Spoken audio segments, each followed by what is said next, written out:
ये बिगिनर तो बेचारा मतलब भाई वो मंदिर की भिखारी की तरह होता है ना, कि उसको चारों तरफ हाथ पे जाना पड़ता है, भैया भैया, है ना। तो वो गाइड करना पड़ेगा आपको किस टीचर से पढ़ना है, क्योंकि हर एक टीचर अच्छा नहीं पढ़ा रहा है। ऐसे ऐसे करके प्री कवर कर लो, ऐसे ऐसे करके मेंस कवर कर लो, ऐसे ऐसे करके मिक्स प्रैक्टिस कर लो। अबे ऐसे ऐसे करके हो रहा होता भाई तो कब का हो गया होता, ठीक है, नहीं होता ऐसे ऐसे करके। परेशान रहता है कि प्री करूँगी, मेंस करूँ, इंटरव्यू प्रिपरेशन में लग जाऊँ, मॉक टेस्ट कौन सा खरीदना है, पेड कौन सा खरीदूँ, भाई 50 सवाल खड़े होते हैं ना। तो नाव में पैर रखने से पहले अपने पैर को साफ कर लेना और नाव भी देख लेना जिस नाव में सवार होना है। हमें समझाने वाला कोई नहीं था, मैंने बहुत ठोकरें खाई हैं, मैंने बहुत जो है उसके एक थाल में सब एकदम सामने सजा हुआ लिखा ले भाई। तो हेलो एवरीवन, कैसे हैं आप सभी।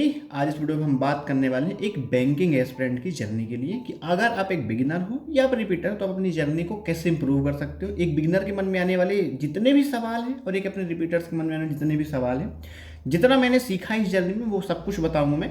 इस पे हर उस तरीके के सवाल हैं जो एक बिगिनर एस्पिरेंट के मन में आते हैं, कि क्या पेड लेना पड़ेगा, मेरा बैकग्राउंड उतना अच्छा नहीं है स्टडी का, मैंने ये पढ़ रखा है, और सीट्स बहुत कम आती हैं, सिलेबस कैसे कवर करना है, प्री कैसे करना है, मेंस कैसे करना है।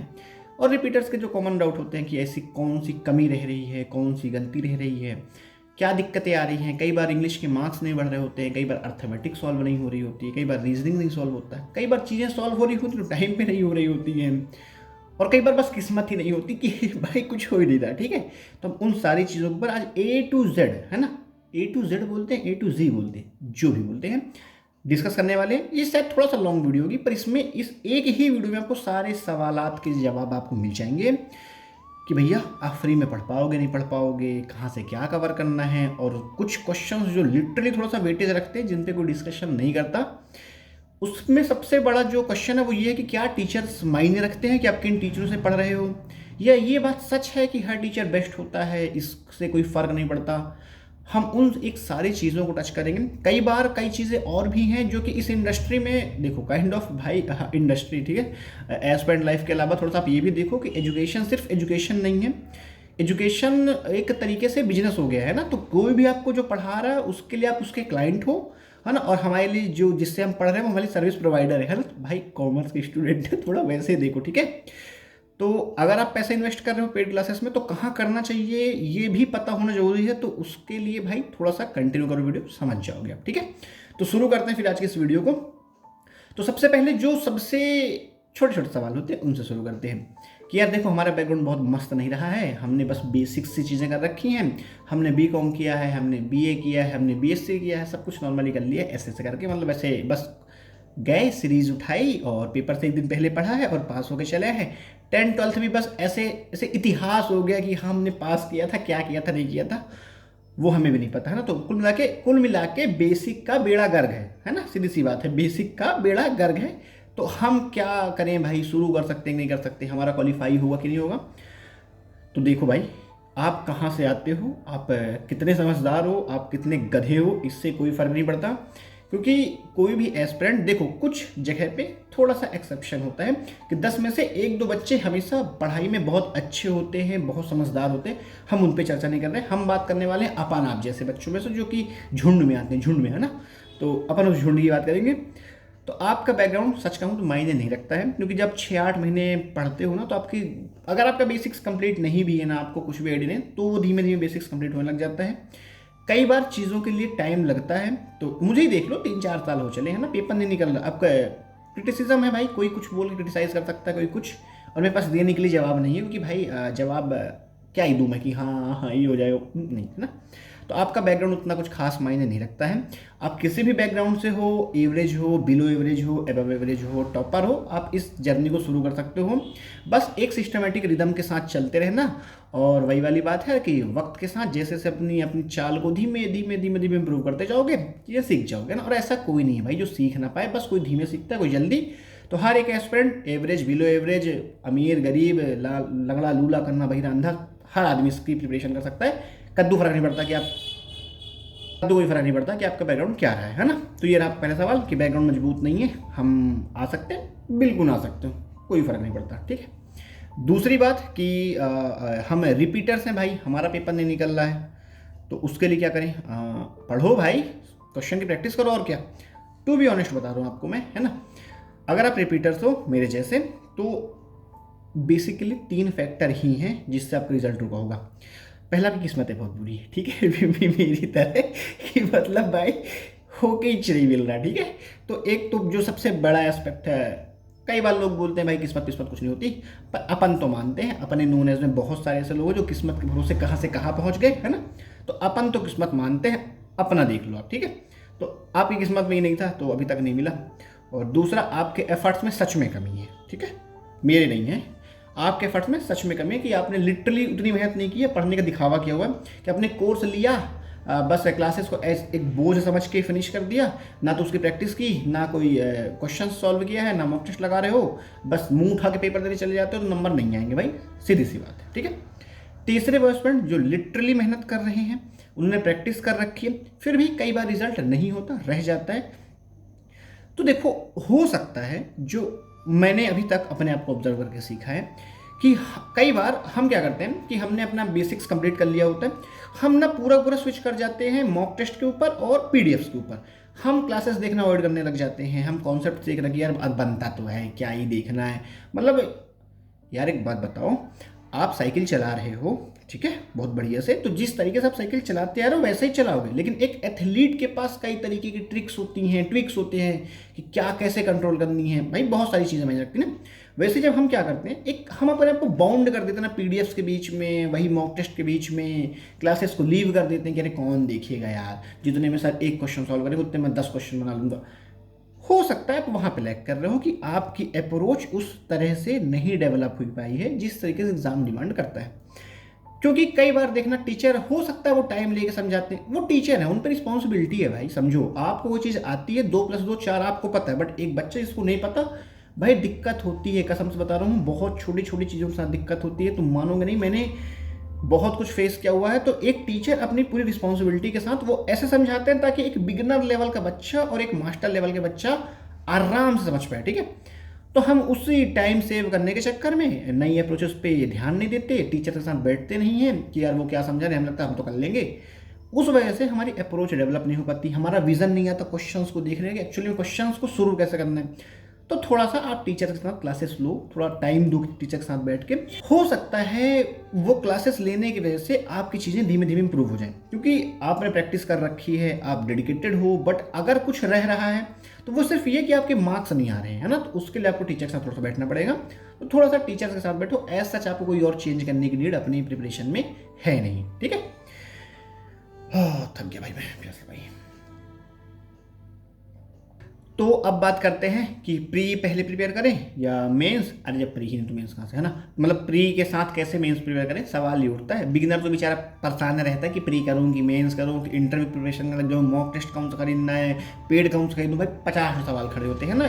एक बिगिनर तो बेचारा मतलब भाई वो मंदिर की भिखारी की तरह होता है ना, कि उसको चारों तरफ हाथ पे जाना पड़ता है, भैया भैया, है ना। तो वो भाई वो चीज़ कोई बताता ही नहीं, सब ये बोलेंगे ये मॉक टेस्ट बढ़िया है, वो टीचर बढ़िया है। अबे बढ़िया तो है, लेकिन भाई साहब किसके लिए क्या बढ़िया वो कैसे फाइंड करें। तो मैं आज आपको एक रास्ता बता देता हूँ कि आप अपने हिसाब से खुद चुन लेना कि मुझे इस आदमी से जाके हाथ फैला के पैसे मांगने हैं, है ना, क्योंकि 10 के पीछे भागोगे भाई, ठीक है। देखो समझो, प्री मेंस जैसा कुछ भी नहीं होता है, थोड़ा सा अजीब है सुनने में, लेकिन लिटरली बता रहा हूँ, प्री मेंस जैसा कुछ भी नहीं होता है। वो क्वेश्चन जो डायरेक्ट सॉल्व होता है या हल्के से लॉजिक के साथ सॉल्व हो जाता है, वो प्री का कॉन्सेप्ट होता है।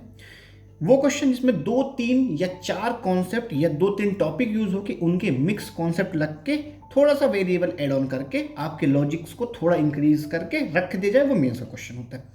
यही फर्क है रीजनिंग, मैथ, इंग्लिश इसमें, ठीक है। जीए का तो भाई प्री मेंस होता है, क्योंकि जीए प्री में आता ही नहीं, हम मेंस ही बस पे आता है, ठीक है।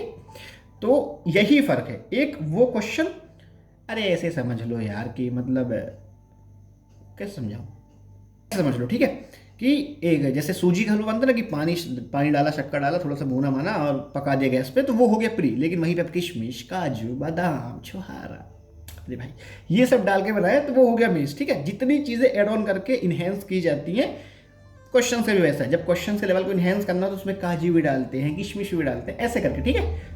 समझ गए ना, उम्मीद करता हूँ समझ गए होंगे। तो प्री मेंस जैसा कुछ भी नहीं होता है। जब आप अपना सिलेबस कवर करोगे तो वो जो टीचर आप जिसको फॉलो करोगे आपको प्री मेंस सब कुछ समझा देगा। और प्री मेंस वो कभी बोल नहीं समझाते, वो आपको ये समझाएंगे कि ये कॉन्सेप्ट ऐसे देखोगे तो प्री के लिए यूटिलाइज हो जाएगा, उसी कॉन्सेप्ट को थोड़ा सा इंक्रीज करके ट्विक किया जाएगा, वो मेंस में यूज हो जाएगा। तो आपको हमेशा अपने प्री और मेंस के पीछे तो आपको हमेशा प्री और मेंस के पीछे नहीं भागना है, आपको हमेशा भागना है अपने कॉन्सेप्ट्स के पीछे कि मैं कॉन्सेप्ट पढ़ रहा हूँ और उस कॉन्सेप्ट को इतना बेहतर पढ़ना ताकि आपको एटलीस्ट क्वेश्चन समझ में आ रहा हो। सॉल्व होगा नहीं होगा वो प्रैक्टिस के साथ आ जाएगा, बट अगर आपको क्वेश्चन ही नहीं समझा कि क्वेश्चन बोल क्या रहा है तो फिर कोई मतलब नहीं है ना।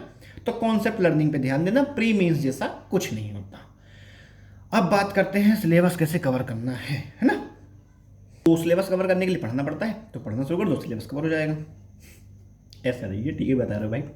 देखो आपका कॉन्ट का और रीजनिंग का तो सिलेबस है, ठीक है। इंग्लिश का कोई सिलेबस नहीं है, जीए का कोई सिलेबस नहीं है, कंप्यूटर का कोई सिलेबस नहीं है। वो भाई आप कितना भी समझो, उसमें लिख देते इंग्लिश में error detection, noun, pronoun, adjective, grammar, फलना ढिमका।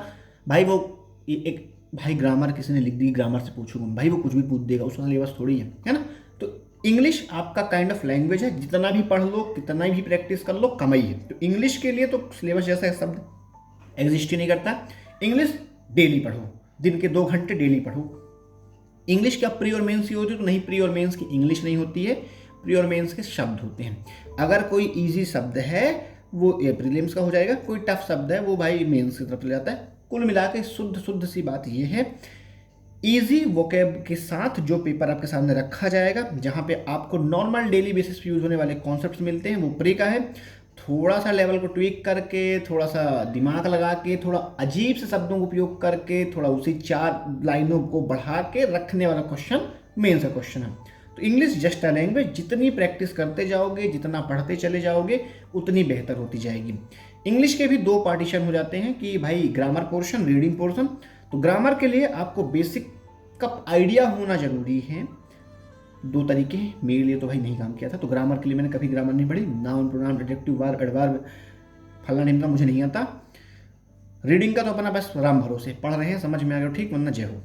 ग्रामर के लिए आप किसी टीचर को फॉलो कर सकते हो, ठीक है, जो आपको नाउन, प्रोनाउन, एडजेक्टिव, एडवर्ब जो भी होता है वो सब पढ़ा देंगे, फिर उनकी प्रैक्टिस करा देंगे, ठीक है। और रीडिंग के लिए तो भाई आपको डेली एडिटोरियल पढ़ना ही पढ़ना है, और वो टीचर्स के साथ लगे रहो, और कुछ नहीं कर सकते हो भाई। इंग्लिश के लिए आप पास कुछ नहीं है कि मैं ये प्रैक्टिस कर लूँगा, प्रैक्टिस कर लूँगा, कुछ नहीं है, ठीक है, पहले बता दे रहा हूँ मैं।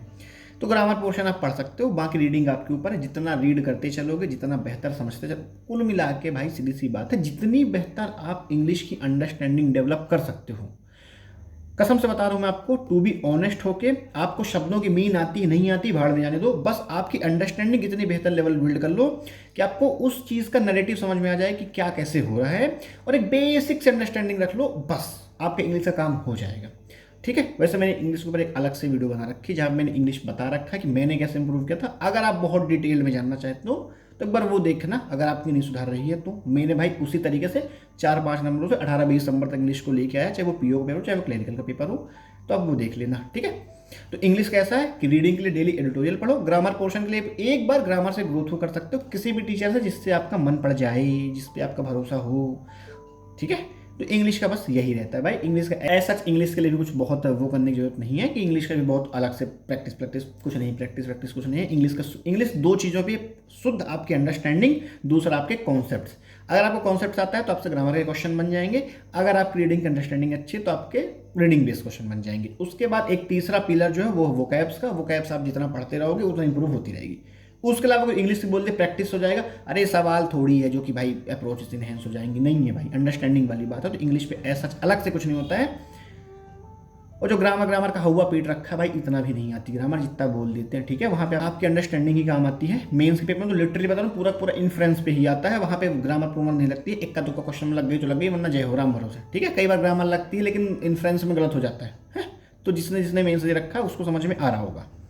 अब बात करते हैं कॉन्ट की और रीजनिंग की, है ना, कि कॉन्ट और रीजनिंग है। तो कॉन्ट और रीजनिंग दोनों की दोनों भाई मैं बता रहा हूँ आपका प्योरली, मतलब एकदम 100%, ये सिर्फ प्रैक्टिस के ऊपर है। जितनी मैक्सिमम आप प्रैक्टिस करते चलोगे, जितनी पजल्स, जितनी डीआई, जितने अर्थमेटिक क्वेश्चन सॉल्व करते चलोगे, धीमे धीमे आपकी अप्रोचेस बिल्ड होने लग जाएंगी। और हर एक क्वेश्चन को कैसे शुरू करना है, कैसे वेरिएबल्स एलिमिनेट करने हैं, कैसे वैल्यू फाइंड करनी है, ये सारी चीज़ें आपको वक्त के साथ आ जाएंगी। लेकिन इसके लिए आपको आराम से बैठ के टीचर्स के साथ उनकी क्लासेस करनी है।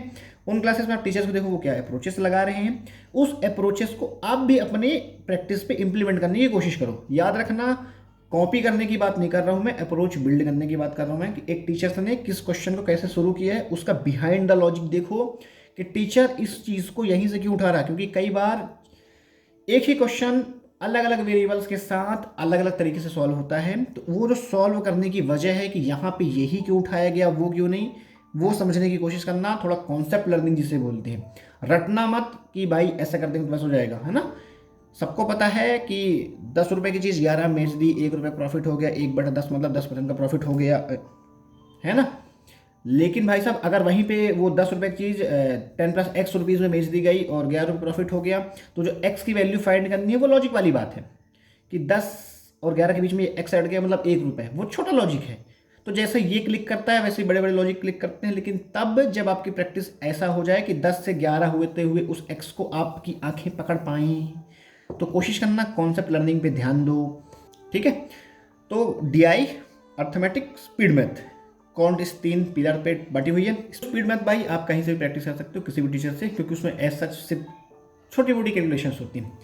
अर्थमेटिक और आपका डीआई, ये 2 चीज़ें हैं जहाँ पे एस्पिरेंट्स को दिक्कत आती है। और मेंस में तो भाई डीआई ही अर्थमेटिक के ऊपर आती है। तो कोई ये बोलता है कि अर्थमेटिक के बिना हम पास हो जाएंगे, नहीं हो सकते हो। मेंस के पेपर में अर्थमेटिक भर भर के आता है, ऐसा कोई क्वेश्चन नहीं जहाँ पे अर्थमेटिक के यूज़ करके क्वेश्चंस ना बनते। अगर 40 क्वेश्चन आ रहे हैं बाबू काउंट के उधर ना, तो 40 में से 35 क्वेश्चन में 2-3 मिला के ही देते हैं, अकेले नहीं आता, ठीक है।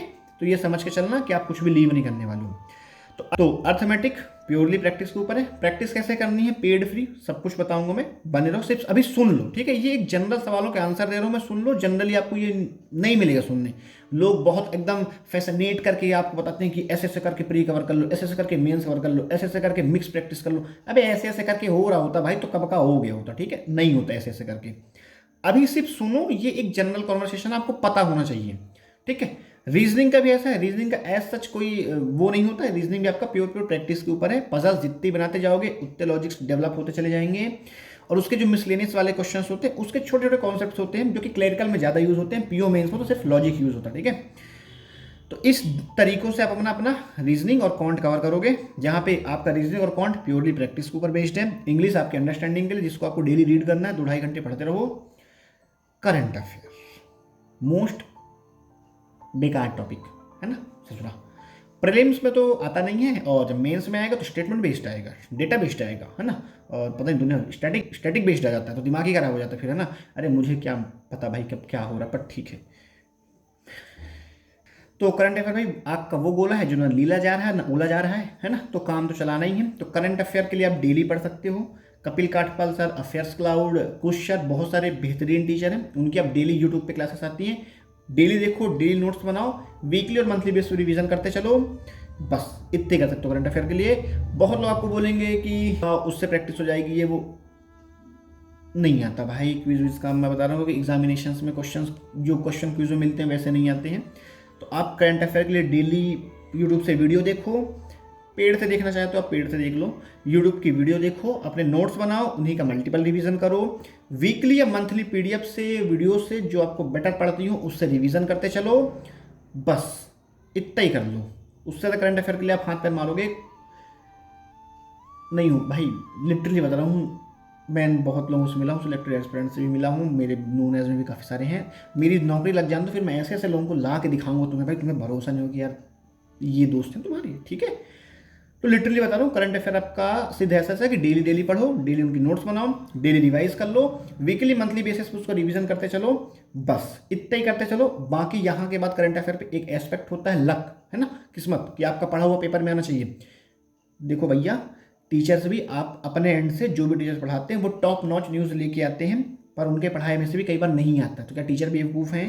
नहीं, वो अपने अपने फील्ड के महारथी हैं। उन्होंने उन्हीं न्यूज़ को जो उन्हें लगता है कि भाई मैक्सिमम वैल्यू देंगी, बट कई बार क्वेश्चन वहाँ से नहीं आते। तो किस्मत का भी एस्पेक्ट है कि आपका पढ़ा हुआ पेपर में आना चाहिए। बनिए। तो ये मोटी मोटी हो गई जनरल जनरल बातें। अब बात करते हैं यहाँ पास से थोड़ा सा टू बी सीरियस हो, ठीक है। कि क्या हमें किसी भी प्रिपरेशन जर्नी में या किसी भी टॉपिक को कवर करने के लिए पेड लेना ज़रूरी है, या बिना पेड लिए हमारा नहीं हो पाएगा, हम पेड अफोर्ड ही नहीं कर सकते हैं तो क्या करें। और अगर हम रिपीटर्स हैं और हमने एक बार कॉन्सेप्ट पढ़ रखा है तो क्या हमें पेड लेना चाहिए। साफ साफ सा बता रहा हूँ भाई, कोई भी नेसेसरी या नेसेसिटी नहीं है कि आपको पेड क्लासेस लेनी ही है। बस पेड क्लासेस उन एस्पिरेंट्स के लिए जो सिंसियर नहीं है, जो बहुत मेहनत नहीं कर सकते, शुद्ध आलसी टाइप के हैं, जिसको अपन भालू बोल सकते हैं, भालू टाइप के हैं, उनके लिए पेड क्लासेस हैं, है ना। कि उनको टीचर्स ऐसे उंगली पकड़ के, ऐसे फिंगर टिप पकड़ के एकदम पहली क्लास से आखिरी क्लास तक उनका सिलेबस कवर करवा देते हैं, उसी बीच में प्रैक्टिस करवा देते हैं, मॉक टेस्ट प्रोवाइड करवा देते हैं, उतना कर लो, उसके बाद सब कुछ आपकी प्रैक्टिस पे ही है। टीचर्स ने आपको सब पढ़ा दिया है, लेकिन अगर आपने प्रैक्टिस नहीं की तो भी बेड़ा गर्क है। तो सीधा सीधा जवाब है नहीं, आपको पेड क्लासेस ही लेनी पड़े, ऐसा कोई मैंडेट नहीं है। अगर आप सिंसियर हो, आप चीज़ों को प्रॉपरली मैनेज करके पढ़ सकते हो। हर एक टीचर ने, जो लिटरली अच्छे टीचर थे, उन्होंने अपने अपने चैनल्स पे इतना कुछ पढ़ा रखा ना कि उन्होंने जितना शायद अपने पेड में नहीं पढ़ाया होगा, है ना। बस पेड का और यूट्यूब में फ्री क्लासेस का फ़र्क इतना है कि पेड पे वही बच्चे आते हैं जो सिंसियरली पढ़ना चाहते हैं और एक ही नाव में सवार होकर पढ़ना। यूट्यूब में 4 नमूने बांटते हैं तो उनको चारों का ख्याल रखना है, कोई स्पीड में पढ़ना चाह रहा है, कोई कुछ, तो वहाँ पे वो जनरली मिक्स क्वेश्चन का सेट लेके आते हैं। तो यूट्यूब पे आपको थोड़ा सा टाइम निकाल के क्लासेस को छांटना पड़ेगा, वहाँ से आपको अपना सिलेबस कंप्लीट करना पड़ेगा, देन प्रैक्टिस क्लासेस को भी आपको यूट्यूब पे सिलेक्ट करके छांटना पड़ेगा। तो अगर आप थोड़ा सा टाइम इन्वेस्ट कर सकते हो, अब ऑब्वियस है अगर आप पैसे इन्वेस्ट नहीं कर सकते हो तो टाइम इन्वेस्ट करना पड़ता है। ये बिल्कुल वैसा है कि अगर आपके लिए वक्त की कीमत है तो आप पैसे दे दो, और अगर आपके लिए पैसे की भी वैल्यू ज़्यादा है, वक्त आप पे है, तो आप वक्त लगाओ और पैसे सेव कर लो, ठीक है। तो इस तरीके से आप अपना पेड का और यूट्यूब क्लासेस का फ़र्क है कि ना तो पेड, जो पेड में पढ़ाया गया वो सब यूट्यूब पे उपलब्ध है, और जो यूट्यूब में पढ़ाया गया वही पेड में पढ़ाया जा रहा है। बस फ़र्क ऐसा है कि एक कटोरी में दाल, एक कटोरी में चावल, रसगुल्ला, पनीर, दुनिया भर की सब्जियाँ समझो कि अलग अलग कोने में रखी हैं, ये है यूट्यूब। उसी को परोस के एक थाल में सब एकदम सामने सजा हुआ लिखा ले भाई, पेड है। इतना ही फ़र्क है, बाकी कोई फ़र्क नहीं है, ठीक है। अब बात करते हैं कि चीज़ों को कवर कैसे करना। तो सबसे पहले कॉन्ट के लिए, कॉन्ट में कुछ टीचर हैं, Ashish Arora sir, Kaushik Mohanty sir, Harshal Agarwal sir, भगवान जैसे टीचर हैं भाई ये। अगर आप इन टीचर में से किसी एक का भी हाथ पकड़ लेते हो, हाथ भी नहीं भाई, आप इनकी उंगली भी पकड़ लोगे ना, ये आपकी नैया पार लगा देंगे। मतलब साक्षात कॉन्ट के भगवान है भाई ये, है ना। तो मैं जनरली तीनों से पढ़ता हूँ, तीनों की प्रैक्टिस क्लासेस में देख लेता हूँ जब भी मुझे टाइम लगता है, क्योंकि भाई मैं रिपीट कर रहा हूँ कई बार से चीज़ें, तो मुझे बस हो गया प्रैक्टिस वाले हिसाब किताब है। तो इन टीचर्स से आप आराम से अपना सिलेबस कंप्लीट करो। बस एक गलती मत करना कि जिस टीचर से अर्थमेटिक पढ़ रहे हो तो अर्थमेटिक का जिस टॉपिक जिस टीचर से शुरू कर दिया उसी से कंप्लीट करना। ये मत करना कि आधा प्रॉफिट एंड लॉस इससे पढ़ा और बाकी का उससे पढ़ लेंगे, तो भैया कंफ्यूज हो जाओ, ठीक है। ये मत करना, जिस टीचर से जो टॉपिक समझ में आ रहा है उस टीचर से वो टॉपिक पढ़ो, लेकिन कंप्लीट पढ़ना। तो कॉन्ट के 3 टीचर हैं, इनकी अच्छी खासी प्लेलिस्ट मिल जाएंगी आपको इनके यूट्यूब चैनल पे फ्री में, ठीक है, जिसके लिए आपको पेड देने की आवश्यकता नहीं है। जहाँ पे उन्हें हर एक टॉपिक को इंडिविजुअली समझाया हुआ है, तो वहाँ से जाओ, अपना पूरा अर्थमेटिक कवर कर लो, वहाँ से आप अपने स्पीड मैथ कवर कर लो, वहाँ से अपने आप DI बना लो। और भाई मतलब इन टीचरों ने भर भर के प्रैक्टिस कराई हुई है, मतलब आपको कमी महसूस नहीं होगी। एक बार आपको इनके पेड में कमी मिल जाएगी यार, इतनी सी ही क्लासेस हैं कि 200-250 क्लासेस ही हैं, लेकिन आपके यूट्यूब पे इनकी हजारों क्लासेस हैं भाई, है ना। और कॉन्सेप्ट चेंज नहीं होते हैं, तो आप आराम से इनके चैनल पे जाओ, पर्सनली विजिट करो, वहाँ से प्रॉपर प्रैक्टिस करो और वहीं से अपना सिलेबस कवर करो, वहीं से अपनी प्रैक्टिस करने लग जाओ।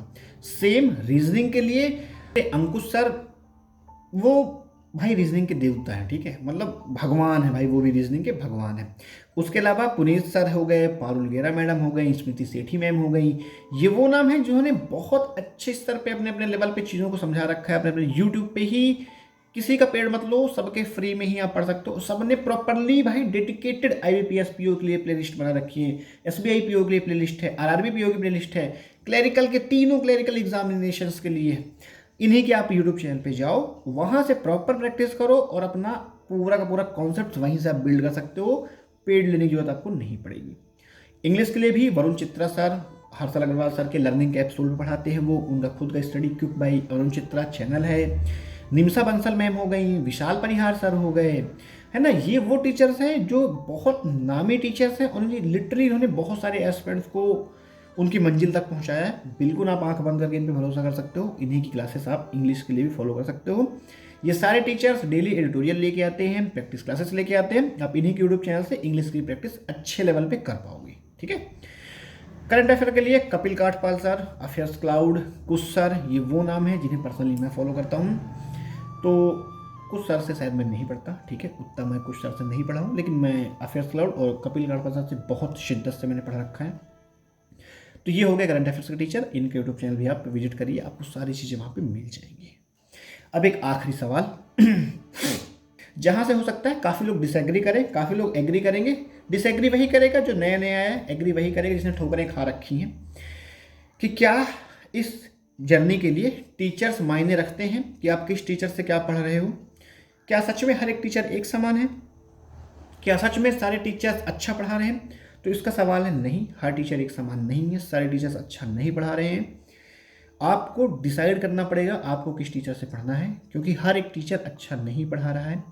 जितने भी बड़े प्लेटफॉर्म के आपने नाम सुन रखे होंगे कि वहाँ पे पढ़ा रहे हैं, वहाँ ले लेते हैं, ये गलती मत करना, क्योंकि कई सारे ऐसे टीचर्स भी छोटे यूट्यूब चैनल्स पे भी बहुत बेहतर पढ़ा रहे हैं। वहीं पे कई ऐसे बहुत नामी टीचर्स हैं जो बहुत बड़े बड़े ऑर्गेनाइजेशंस में पढ़ा रहे हैं और बहुत बुरा पढ़ा रहे हैं। सिर्फ ऑर्गेनाइजेशन के वैसे ब्रांड वैल्यू सेल हो रही है। तो आपको चुनना पड़ेगा। जिन टीचरों का नाम मैंने इस वीडियो पे मेंशन किया, वो सारे टीचर भाई मतलब टॉप नॉच टीचर हैं। इन टीचरों में से आप किसी से भी उठा के पढ़ लो, मैं आपको इंश्योर करता हूँ आपको रिग्रेट फील नहीं होगा। लेकिन उसके अलावा आप किसी टीचर से कोई पेड क्लासेस लेते हो तो पैसा देने से पहले एक बार उनकी पेड क्लासेस का रिव्यू, उन टीचर्स के बारे में पता कर लेना। कहीं ऐसा ना हो कि पेड क्लासेस का पेमेंट करने के बाद आपको समझ में आ रहा है कि पेड क्लास में हफ्ते की 1 या 2 ही क्लास हो रही है, क्लासेस ही नहीं हो रही। ठीक है। तो थोड़ा सा ये ध्यान रखना, क्योंकि टीचर एक पिता की तरह होता है जो आपको यहाँ बैठा के दूर दिखाने की कोशिश करता है। ठीक है। तो अपने टीचर्स को वाइजली चुनना, क्योंकि टीचर भाई देखो, अर्जुन अच्छे धनुर्धर थे, लेकिन गुरु द्रोण की जरूरत उनको भी पड़ी। देखो यार, अर्जुन को भी पता है कि चिड़िया की आँख कैसे भेदी जाएगी, कैसे भेदना है, गुरु द्रोण भी वो बात नहीं जानते, पर उस आँख को भेदने तक की शिक्षा दीक्षा, उनका मार्गदर्शन करने वाले गुरु द्रोण थे। तो टीचर्स की बहुत बड़ी वैल्यू होती है आपकी इस प्रिपरेशन जर्नी में। उनकी मतलब उनकी वैल्यू आपको इस जर्नी में दिखेगी नहीं, आपको अपने एफर्ट्स दिखेंगे, अपना लगाया हुआ टाइम दिखेगा, लेकिन एक्चुअली में इनडायरेक्टली उनके एफर्ट्स हमसे बहुत ज़्यादा होते हैं। तो अपने टीचर्स को बहुत वाइजली चुनना, ताकि बाद में रिग्रेट ना फील हो। क्योंकि मैंने साल 1.5 साल बहुत ठोकरें खाई हैं भाई। इनिशियली हमें बताने वाला कोई नहीं था, हमें समझाने वाला कोई नहीं था। मैंने बहुत ठोकरें खाई हैं, मैंने बहुत जो है से चीज़ें सीखी हैं। शायद इसीलिए आज मुझे बहुत टाइम लग रहा है, और खुद में तो कमियां हैं ही, है ना। तो टीचर्स को थोड़ा वाइजली चुनिएगा, बाकी आपकी मर्जी। मेरा काम था आपको बता देना। ठीक है। तो ये रही वो complete A to Z video भाई, जहाँ पे एक बिगिनर से लेके एक रिपीटर जो कि परेशान होंगे अपने सवालों के साथ। उम्मीद करता हूँ मैंने बहुत जनरली एकदम कैजुअली, जैसे हम एक ग्रुप में बैठ के बात करते हैं आपस में से, जैसे 4 दोस्त खड़े होते हैं कि सहेली खड़ी हैं, दोस्त खड़े, और आपस में हंसी ठाकों के साथ बात होती है। कोई फिल्टराइजेशन नहीं होता है कि हम बात करने से पहले सोचे। बिल्कुल मैंने भी आज बिना फिल्टर के आपके सामने चीज़ें रखी हैं। वीडियो थोड़ा सा लंबी होगी, जो इंटरेस्टेड होगा वो तो देख ही लेगा, जो एंड तक आ जाएगा भाई वो तो हेड्स ऑफ भाई, आप डेडिकेटेड हो, आराम से आप सिलेक्ट हो जाओगे। बस बहुत पेशेंटली जैसे इस वीडियो को देखा है वैसे अपनी चीज़ों को मैनेज कर लेना। तो इस वीडियो में मैंने कुछ भी ऐसे बनाया हुआ नहीं है, जो मुझे लगता है, जो मैंने फील किया, जो मैंने सीखा, मैंने वो शेयर किया हुआ है। मैं भी चाहता इस वीडियो को थोड़ा सा क्रिस्प कर सकता था, थोड़ा सा मतलब बहुत इंटरेस्टिंग बना के भी रख सकता था 10-12 मिनट की वीडियो में ही, लेकिन मैंने वो नहीं किया। मैंने एकदम भाई जैसा मुझे, ऐसा समझ लो कि अगर मुझे अपने दोस्त को सजेस्ट करना होगा तो जो मैंने ये कहा एग्जैक्ट वर्ड मेरे वहाँ होंगे, कोई फर्क नहीं होगा। हो सकता है वहाँ उसमें 4 बातें ज़्यादा बोल दूँ कि तू गधा है, तू कुत्ते की 2 मसाले, तू नहीं पढ़ पाएगा, तेरे से नहीं हो पाएगा, तू रहने दे, है ना। तो वो चीज़ें मैंने छोड़ के भाई एक रिस्पेक्टेड वो रखना है, एक जॉनरा रिस्पेक्टेड रखना है अपना, है ना। तो मुझे एग्जामिनेशन सेंटर में पीटे ना कि बदतमीज कहीं का मुझे कुत्ते की 2 बोल रहा था, है ना। ठीक है। तो मैंने बिल्कुल भी फिल्टराइजेशन नहीं किया हुआ है। जैसे अपने दोस्तों को समझाता है मैंने बिल्कुल वैसे ही आपको समझाया है। उम्मीद करता हूँ ये सारी चीज़ें आपके काम आएंगी, समझ पाओगे आप। थोड़ा सा वीडियो लूँगा, आई नो, उसके लिए मुझे माफ़ कर देना, एडजस्ट कर लो यार। वैसे भी तुम कौन सा बहुत बड़ी मीटिंग अटेंड करने जा रहे थे, है ना, तो चलता है, बैठे तो हो। ठीक है, फिर आज की इस वीडियो को यही रख सकते हैं। जितना मुझे पता था मैंने सब बता दिया है मेरे एंड से। अब मर्जी आपकी है, आप किस नाव में पैर रखते हो। तो नाव में पैर रखने से पहले अपने पैर को साफ कर लेना और नाव भी देख लेना जिस नाव में सवार होना है। ठीक है, फिर इस वीडियो को आज यहीं तक रखते हैं, फिर मिलेंगे किसी और दिन किसी और वीडियो के साथ। तब तक के लिए बाय।